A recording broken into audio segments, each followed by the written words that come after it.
ये है एक टाटा हैरियर जो कि स्टॉक फॉर्म में 168 bhp और 350 Nm का टॉर्क प्रोड्यूस करती थी, लेकिन इसके ECU से एक लैपटॉप को कनेक्ट करके इसके अंदर स्टेज 1 रीमैप को इंस्टॉल कर दिया गया है और अब ये गाड़ी 225 bhp और 470 Nm का टॉर्क प्रोड्यूस कर रही है। यह है एक 1.5 लीटर टर्बोचार्ज वर्टस GT जो कि स्टॉक फॉर्म में 148 bhp प्रोड्यूस करती थी, लेकिन अब after stage 2 tuning and remapping ये गाड़ी 185 bhp प्रोड्यूस कर रही है। और यह है एक 1.6 लीटर डीजल इंजन वाली एस क्रॉस जो कि स्टॉक फॉर्म में 118 bhp और 320 Nm का टॉर्क प्रोड्यूस करती थी, लेकिन अब आफ्टर स्टेज 3 ट्यूनिंग ये गाड़ी 202 bhp और 438 Nm का मैसिव टॉर्क निकाल रही है। इन सभी गाड़ियों को अलग अलग स्टेजेस पे ट्यून किया गया है, जिसके चलते इन सभी गाड़ियों में मैसिव पावर इंक्रीज देखने को मिल रहा है। लेकिन सिर्फ यही गाड़ियां नहीं है जिन्हें ट्यून किया जा सकता है। इस दुनिया के अंदर हर उस गाड़ी को ट्यून किया जा सकता है जिसके अंदर एक ECU मिलता है, यानी कि ऑलमोस्ट दुनिया की हर एक गाड़ी को, क्योंकि ECU हर कार के अंदर होता है। और कई कार्स तो सिर्फ स्टेज 1 ट्यूनिंग में ही बहुत ही ज्यादा मैसिव आउटपुट निकालने लग जाती है पावर का, और ये करना भी कोई बहुत ज्यादा महंगा नहीं है। इंडिया के अंदर स्टेज 1 ट्यूनिंग की कॉस्ट सिर्फ 15 से 16 हजार रुपए से चालू हो जाती है। इंडियन पेट्रो हेड्स के बीच में ट्यूनिंग कल्चर बहुत ही ज्यादा तेजी से बढ़ रहा है, लेकिन आज भी ज्यादातर लोग ऐसे हैं जो ट्यूनिंग के बारे में बिल्कुल भी नहीं जानते, या फिर जो जानते भी हैं वो भी सिर्फ सरफेस लेवल पे जानते हैं। और इसीलिए मैंने ये वीडियो बनाई है जिसके अंदर मैंने बहुत ही ज्यादा अच्छे से समझाया है कि what the heck is tuning actually. तो ये जो ट्यूनिंग है ना, एक बहुत ही ज्यादा बड़ा और एक जेनेरिक टर्म है। ट्यूनिंग किसी भी तरीके की हो सकती है, जैसे इंजन ट्यूनिंग, सस्पेंशन ट्यूनिंग या फिर इवन एस्थेटिक ट्यूनिंग, और इन सभी के कॉम्बिनेशंस को अलग अलग स्टेजेस में बांटा जाता है। जैसे आपने सुना होगा स्टेज 1, स्टेज 2, स्टेज 3 और समटाइम्स आपने स्टेज 4 ट्यून्ड कार्स के बारे में भी सुना होगा। तो अब ये जो स्टेजेस हैं एग्जैक्टली ये होती क्या है और इनसे होता क्या है? तो देखिए, एग्जैक्टली ऐसी कोई एसोसिएशन तो नहीं है जो ये बताती हो कि हर एक स्टेज का मतलब क्या होता है, उसके अंदर कितनी ज़्यादा ट्यूनिंग की जाती है या फिर उससे कितनी ज़्यादा पावर गेन होती है। बल्कि ये जो वर्ड स्टेज है ना, ये गेम की वजह से पॉपुलर हुआ था जो कि 1997 में आई थी, जिसका नाम था grand Turismo. Actually engine tuning तो बहुत ज़्यादा पहले से करी जा रही है, लेकिन जब ये गेम आई 1997 में, उसके बाद से ट्यूनर कम्युनिटीज़ के बीच में ये जो वर्ड है स्टेज, ये टॉस हो गया, और तब से ट्यूनर्स मेजरली 3 स्टेजेस के अंदर गाड़ियों को ट्यून करने लगे, जिसमें कि जैसे जैसे ट्यूनिंग की स्टेज बढ़ती जाती है वैसे वैसे गाड़ी की परफॉर्मेंस, पावर और आपका खर्चा भी बढ़ता जाता है। अब कहने को तो स्टेज ट्यूनिंग के अंदर कोई भी स्टैंडर्डाइजेशन नहीं है। हो सकता है किसी एक ट्यूनर का स्टेज 1 किसी दूसरे ट्यूनर के स्टेज 2 के बराबर हो, लेकिन फिर भी कुछ हद तक तो इस इंडस्ट्री के अंदर भी स्टैंडर्डाइजेशंस हैं, जिनको जानने के लिए हमने ट्यूनर्स की वेबसाइट्स को ढंग से पढ़ा है और वीडियोस को देखा है। और आपके लिए इस वीडियो के अंदर मेजरली 3 स्टेजेस ऑफ ट्यूनिंग को समझाया है, जिसमें हम सबसे पहले बात करेंगे स्टेज 1 की। तो सबसे शुरुआती और सबसे पहली स्टेज ऑफ ट्यूनिंग को स्टेज 1 ट्यूनिंग बोला जाता है। स्टेज 1 ट्यूनिंग के अंदर जनरली किसी भी तरीके के हार्डवेयर को चेंज नहीं किया जाता है इंजन के अंदर, बल्कि इंजन की पावर को बढ़ाने के लिए ECU को ट्यून किया जाता है, या फिर इन अदर वर्ड्स ECU को रीमैप किया जाता है। आपने भी ये रीमैपिंग वर्ड सुना होगा, लेकिन ये एग्जैक्टली होता क्या है इसके बारे में हम थोड़ी सी देर में बात करेंगे। लेकिन उससे पहले हम बेसिक समझ लेते हैं एक ECU के। दरअसल ये जो ECU या फिर इंजन कंट्रोल यूनिट है ना, ये इंजन के दिमाग की तरह होती है, और ये इंजन को एफिशिएंटली चलाने के लिए इंजन के कई सारे मेजर कंपोनेंट्स को कंट्रोल करती है। जैसे कि फ्यूल इंजेक्शन सिस्टम को कंट्रोल करता है ECU, इग्निशन टाइमिंग को, और अगर टर्बो वाली गाड़ी है तो बूस्ट प्रेशर को भी ये कंट्रोल करता है। लेकिन इनके अलावा भी कई सारी चीजें हैं जिनको एक ECU कंट्रोल करता है। अब इन सब चीजों को कंट्रोल करने के लिए ECU कई सारे सेंसर्स पर रिलाय करता है, जैसे कि oxygen sensor, crank positioning sensor and so on. अब ये जो ECU होता है ना, इसे कंपनीज को जिस तरीके से ट्यून करती हैं कि आपकी गाड़ी का इंजन पावर तो अच्छी निकाले ही, साथ ही साथ उसकी एफिशिएंसी भी अच्छी हो और वो इमिशन नॉर्म्स को भी पास कर पाए। इसी के साथ कंपनीज ये भी ध्यान रखती हैं कि आपकी गाड़ी का इंजन अलग अलग सिचुएशंस में भी रिलायबल रहे, यानी कि OEMs ECU को इंजन की मैक्सिमम पावर निकालने के लिए ट्यून नहीं करते हैं, बल्कि इंजन की मैक्सिमम एफिशिएंसी निकालने के लिए ट्यून करते हैं। और इसीलिए इंजन में अभी भी काफी सारी पावर बची होती है जिसे अनलीश किया जा सकता है, और यहीं पर काम में आती है रीमैपिंग। इंजन का ECU एक मैप पर रन करता है। अब वैसे तो 2-3 बेसिक मैप्स होते हैं, लेकिन यहाँ पर हम सिर्फ AFR वाले मैप की बात करने वाले हैं। AFR का मतलब होता है एयर फ्यूल मिक्सचर।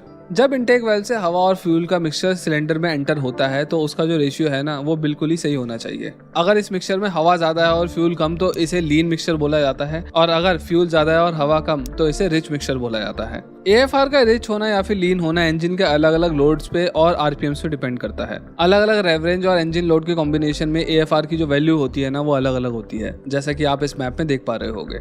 इंजन का ECU इस मैप को आइडियल मानता हुआ चलता है और सेंसर से आने वाले डेटा के हिसाब से एयर इनलेट को खोलता और बंद करता है, ताकि सिलेंडर के अंदर एयर फ्यूल मिक्सचर यानी कि AFR वैल्यू एकदम आइडियल रहे इस मैप के अकॉर्डिंग, ताकि इंजन ऑप्टिमली ऑपरेट कर सके in all rev range and load. तो यही होता है एक AFR मैप। अब अगर आप इस मैप की AFR वैल्यूज को चेंज करते हैं to achieve maximum power output from your engine बिना किसी एमिशन नॉर्म्स और फ्यूल एफिशिएंसी की परवाह करे हुए, तो इसे बोला जाता है रीमैपिंग।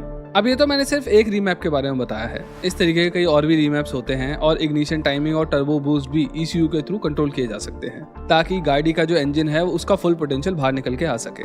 अब आपको जो मैंने ये मैप दिखाया ना, हो सकता है जब आप ट्यूनिंग करवाने जाएं अपनी गाड़ी को तब ट्यूनर के लैपटॉप में आपको ऐसा कुछ भी देखने को ना मिले, क्योंकि इंडिया के अंदर ऑलमोस्ट सभी tuners pre developed custom maps को यूज करते हैं और ECU में डायरेक्टली इंस्टॉल कर देते हैं अपने लैपटॉप से, जो कि पहले से एक ट्यूनिंग कंपनी ने बनाया होता है एक पर्टिकुलर कार मॉडल के लिए। अब रीमैपिंग मेजरली क्या होता है वो तो आप लोग समझ ही गए हैं, लेकिन इन रीमैपिंग से बाद आपकी गाड़ी में कितनी पावर अनलॉक होती है वो मेजरली डिपेंड करता है कि आपकी गाड़ी के अंदर टर्बो है कि नहीं है। नेचुरली एस्पिरेटेड इंजन के अंदर ज्यादातर ये देखने को मिलता है कि इनकी जो पावर होती है ना वो बहुत ज्यादा अनलॉक नहीं होती है इवन आफ्टर रीमैप। ज्यादातर ये देखने को मिलता है कि 5 या फिर 7% तक ही पावर अनलॉक हो पाती है, लेकिन वहीं अगर आप टर्बोचार्ज गाड़ी के अंदर रीमैप करते हैं तो उस गाड़ी के अंदर 30% तक की पावर भी इंक्रीज हो सकती है, बस एक स्टेज 1 रीमैप के सहारे।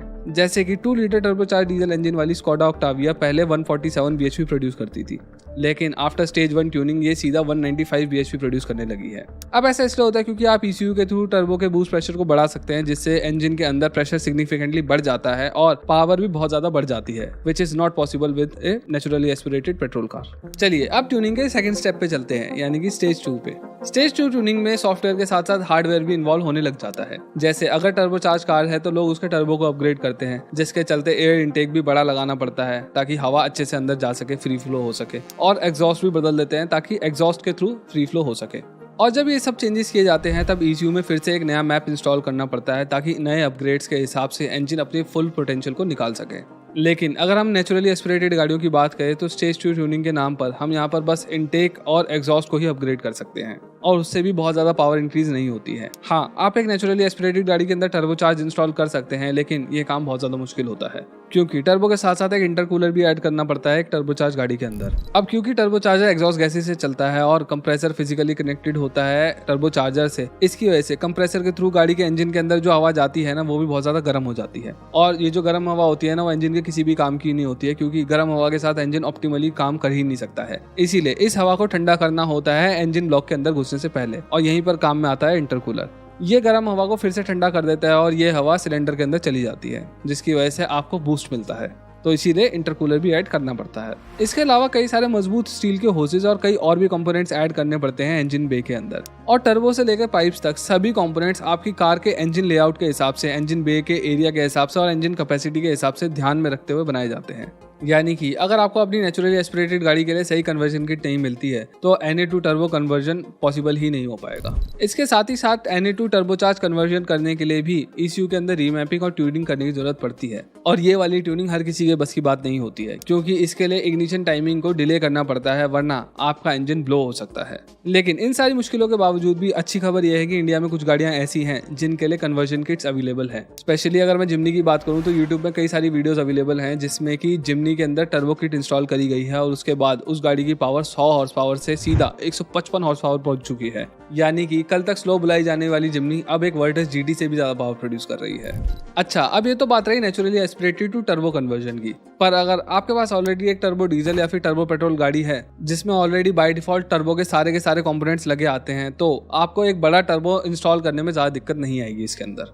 लेकिन फिर भी कुछ चीजें तो चेंज करनी ही होती हैं एक बड़े टर्बो के साथ, जैसे कि high flow exhaust system, high flow fuel injection system, boost control और फाइनली एक अपग्रेडेड फ्यूल पंप और एक इंडक्शन किट। स्टेज 2 ट्यूनिंग के बाद गाड़ियों की पावर 50% तक बढ़ सकती है। इंडिया में स्टेज 2 ट्यूनिंग के कई एग्जांपल मौजूद हैं, जैसे कि ये वर्टस GT जो कि स्टॉक फॉर्म में 150 हॉर्स पावर प्रोड्यूस करती थी, लेकिन स्टेज 2 ट्यूनिंग के बाद ये अब 185 bhp प्रोड्यूस करने लगी है। इसके अंदर कई पार्ट्स को रिप्लेस किया गया है, लेकिन टर्बो का साइज अभी भी नहीं बढ़ाया है। अगर मान लो टर्बो का साइज बढ़ाया जाता तो ये पावर कितनी ज्यादा बढ़ सकती थी। अब आप सोच रहे होगे कि भाई इतनी ज्यादा पावर बढ़ रही है गाड़ियों के अंदर, इससे ज्यादा क्या हो सकता है, राइट? देखो, इससे भी ज्यादा पावर बढ़ाई जा सकती है और इसके लिए अलग रीमैप्स आते हैं या फिर आपको हो सकता है ECU ही बदलवाना पड़े गाड़ी का, जिसकी वजह से आपकी गाड़ी की जो पावर है बहुत ही ज्यादा बढ़ जाती है और इस पावर को संभालने के लिए गाड़ी के जो इंजन के कंपोनेंट्स हैं उनको फोर्स्ड करना पड़ता है। स्टेज 3 ट्यूनिंग के अंदर इंजन ब्लॉक के कई सारे कंपोनेंट्स फोर्स किए जाते हैं, यानी कि इनको गर्म करके और पीट के मजबूत बनाया जाता है, और इन कंपोनेंट्स के अंदर शामिल हैं पिस्टन्स, कनेक्टिंग रॉड्स एंड क्रैंकशाफ्ट्स वगैरह।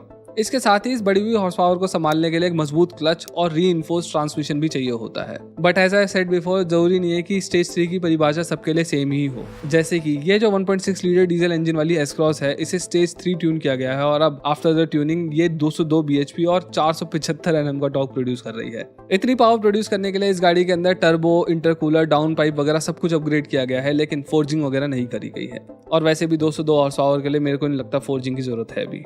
अब ये थी स्टेज वाइज ट्यूनिंग, जिसको मैंने बहुत ही ज्यादा बेसिक और ब्रीफ में आपको समझा दिया है। लेकिन इसके बाद भी चीजें रुकती नहीं है। इसके बाद लोग इंजन स्वैप करते हैं या फिर नाइट्रस ऑक्साइड वगैरह लगाते हैं अपनी गाड़ी में, यानी कि बहुत ज्यादा एडवांस लेवल पे चले जाते हैं। और ऐसा करने में बहुत ज्यादा खर्चा भी होता है, जो कि सिर्फ कोर सरफेरे पेट्रोहेड्स ही कर सकते हैं, क्योंकि सिर्फ स्टेज 2 ट्यूनिंग के बाद ही गाड़ियां अक्सर बहुत ज्यादा अनरिलायबल हो जाती है और इन्हें लगातार मेंटेन करने की जरूरत पड़ती रहती है, जो कि हर किसी के बस की बात नहीं है। लेकिन चलो, हम जैसे लोग एटलीस्ट स्टेज 1 या फिर स्टेज 2 तक तो ट्यून कर ही सकते हैं, है ना। लेकिन क्या हमें करना चाहिए, या ये इवन अलाउ भी है कि नहीं? देखो, किसी भी तरीके की मॉडिफिकेशन इंडिया में बिल्कुल भी अलाउड नहीं है और ये हम सभी लोग जानते हैं। लेकिन अनलाइक राइज्ड अप गाड़ियां जो कि पुलिस की नजरों में बहुत जल्दी आ जाती हैं और पकड़ी जाती हैं, ट्यून्ड कार्स को पकड़ना बहुत ज्यादा मुश्किल होता है, क्योंकि सारा काम अंदर हुआ है और बाहर कुछ भी नहीं दिख रहा है। और इसीलिए इस तरीके की मॉडिफिकेशंस को स्लीपर बिल्ड भी बोला जाता है, क्योंकि बाहर से गाड़ी एकदम नॉर्मल दिखाई देती है। अब क्योंकि ये लीगल नहीं है, इसलिए मैं आपको ये नहीं बोल सकता हूँ कि आप जाके अपनी गाड़ी को ट्यून करा लो, लेकिन मेरी कौन सुनने वाला है। लोग खूब करा रहे हैं और इंडिया के अंदर जो ट्यूनिंग का कल्चर है वो बहुत ज्यादा तेजी से बढ़ रहा है। वैसे सिर्फ लीगैलिटी ही एक दिक्कत नहीं है ट्यूनिंग के साथ। जब आप अपनी कार को ज्यादा एक्सट्रीमली ट्यून करते हैं ना, तो आपकी गाड़ी की रिलायबिलिटी भी हैम्पर होती है। हाँ, लेकिन अगर आप सिर्फ स्टेज 1 तक ही जा रहे हो तो आपकी गाड़ी की रिलायबिलिटी में कोई भी फर्क नहीं पड़ेगा, because you are only unlocking the car's true potential. लेकिन यहाँ पर भी आपकी वारंटी वॉइड हो सकती है, या फिर हो सकता है कि आपकी गाड़ी एमिशंस को पास ना करे, लेकिन इसके लिए भी ट्यूनर्स ने कुछ ना कुछ तरीके निकाल रखे हैं। तो ऑल इन ऑल कहने का मतलब ये है कि ये जो इंजन ट्यूनिंग है ना, ये ग्रे एरिया में आती है, और ये लाइट ग्रे होगी या फिर डार्क ग्रे, ये टोटली डिपेंड करता है आप किस स्टेज में अपनी गाड़ी को ट्यून कर रहे हैं। अब आप लोग कमेंट्स के अंदर जरूर बताना कि क्या आप लोग भी अपनी गाड़ी को ट्यून करने वाले हैं कि नहीं, या फिर अगर आप एक ऑलरेडी ट्यून्ड गाड़ी चला रहे हैं तो उसकी डिटेल भी कमेंट्स के अंदर डालिए। बाकी इस वीडियो में बस इतना ही। अगर आपको मेरी वीडियो पसंद आई तो please consider subscribing to our channel. इस वीडियो को लाइक करिए, शेयर करिए और कमेंट्स के अंदर अपने विचार भी जरूर छोड़िए। Thank you.